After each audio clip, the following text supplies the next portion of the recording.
წარმომადგენლებს როგორც ჩანს დღეს მთავარი მესიჯ ბოქსი ჰქონდათ რომ ერთმანეთის მიყოლებით ელანძღათ და უსამშობლოები ეძახებინათ იმ ადამიანებისთვის რომლებიც რუსთაველის გამზირზე უკვე რამდენიმე თვეა დგანან და ევროპული მომავლისთვის იბრძვიან პირველი ვინც დღეს ცეცხლი გაუხსნა აქციაზე მყოფ მოქალაქეებს იყო ოთარ ჩრდილელი რომელიც ამტკიცებდა რომ იქ მყოფი ადამიანები იყვნენ დაფინანსებული დასავლეთისგან და შესაბამისად ის ამბობდა რომ ამ პროტესტს გამარჯვება ვერ ექნებოდა ოთარ ჩრდილელი ამბობს იმასაც რომ ქართული ოცნების მიერ მიღებული ის რეპრესიული კანონები რომელიც მართლმა პარტიამ უკვე აამოქმედა იქნება მთავარი საბაბი იმისა რომ პროტესტი რაც შეიძლება მალე შეწყდეს სწორედ ეს გახდა მთავარი მიზეზი რის გამოც მცირე სიტყვიერი დაპირისპირება იყო საკრებულოს სხდომაზე ძალიან ბევრი კითხვები ჰქონდათ ოპოზიციის წარმომადგენლებს დედაქალაქის მერთან კახაკავაძესთან მათ შორის იმ კორუფციულ გარიგებებზე რომლებზეც უკვე რამდენიმე წელია რაც საუბრობენ ოპოზიციონერები თუმცა დედაქალაქის მერი ამბობდა იმას რომ სადაც კორუფცია იქ არიან შესაბამისი უწყებები და ყველა იმ ადამიანის შესაბამის პასუხისგებაში ხდება მიცემა, რომელიც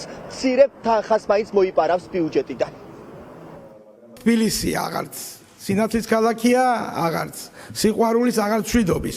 თბილისი არის ქალაქის საცობი. 35% ბავშვით მიდის სკოლაში შიერი. ბავშვები, რომელიც დგანან ქუჩაში, მშობლებთან თუ არა მშობლებთან და მოწყალებას ითხოვენ.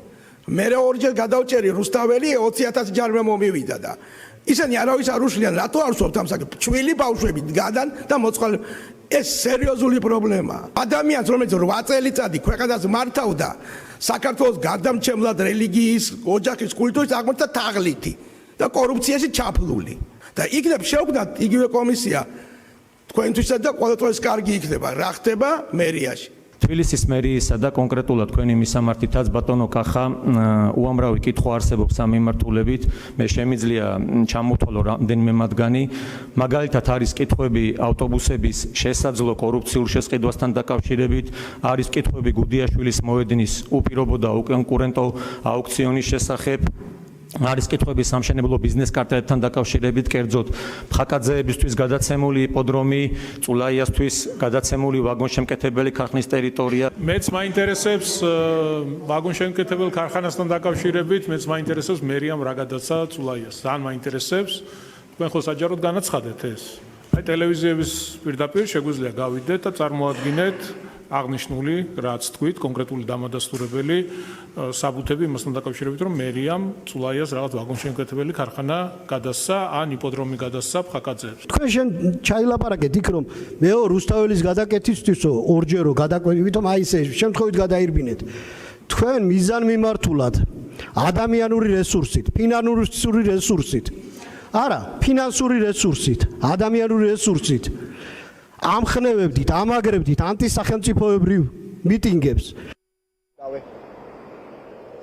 პრინციპში შეგვიძლია ვთქვათ, რომ დედაქალაქის მერს კახაკავაძეს დღეს ნამდვილად ჰქონდა შთამბეჭდავი გამოსვლა, თუმცა არ უხსენებია არც ერთხელ ის საცობები და ის პრობლემები, რომლებიც დედაქალაქში არის, კახაკავაძე საუბრობდა იმ მიღწევებზე და იმ განხორციელებულ პროექტებზე, რომელიც მან გააკეთა მის გუნდთან ერთად, თუმცა მთავარი კითხვები მაინც ოპოზიციონერების შეეხებოდა იმ კორუფციას და იმ ბრალდებებს, რომელიც ქართული ოცნების მისამართით არსებობს. ერთ-ერთი ოპოზიციონერი კახაკავაძეს ეკითხებოდა თუ როდის გამოაქვეყნებენ ისინი ოფიციალურ დოკუმენტებს არაბულ კომპანიასთან დაკავშირებით დედაქალაქის მერი ამბობს რომ ეს დოკუმენტები აუცილებლად გამოქვეყნდება და ის ამბობს რომ არ იქნება შესაძლებლობა იმისა რომ ამ შენებარე კორპუსებში მხოლოდ უცხოელებმა იცხოვრონ.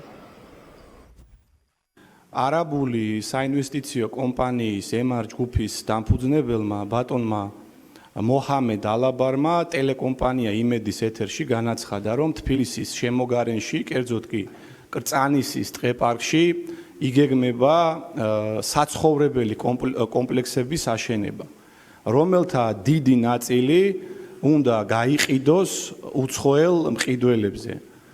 ბატონო კახი, ხარ თუ არა ამ საქმისა და ზოგადად არაბებთან დადებული შეთანხმების დეტალების საქმის კურსში? ძალიან მნიშვნელოვანია და ძალიან მაგარია, რომ აღნიშნული კომპანია შემოდის საქართველოში, ახორციელებს 6 მილიარდის ინვესტიციას, ის საფრთხეები, რაზეც თქვენ საუბრობთ.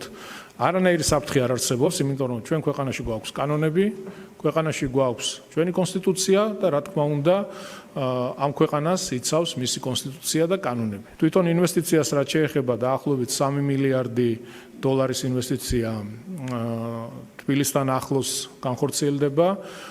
პროექტს რაც შეეხება უშუალოდ შინაარსობრივად ამასთან დაკავშირებით ძალიან მალე იქნება პრეზენტაცია. დასამალი აქ არაფერი არ არის. საკრებულოს ხდომა უკვე დასრულებულია. დაახლოებით 4 საათის განმავლობაში მიმდინარეობდა კითხვა-პასუხის რეჟიმში სხდომა და პრინციპში ყველა ის კითხვა, რომელიც კახაკავაძის მიმართებით ქართული ოცნების წევრებს ჰქონდათ, იწყებოდა მადლობების სერიით. ისინი ქალაქის მერს მადლობას უხდიდნენ იმისთვის, რასაც ის და თავისი გუნდი ქალაქში მცხოვრები მოქალაქეებისთვის აკეთებენ.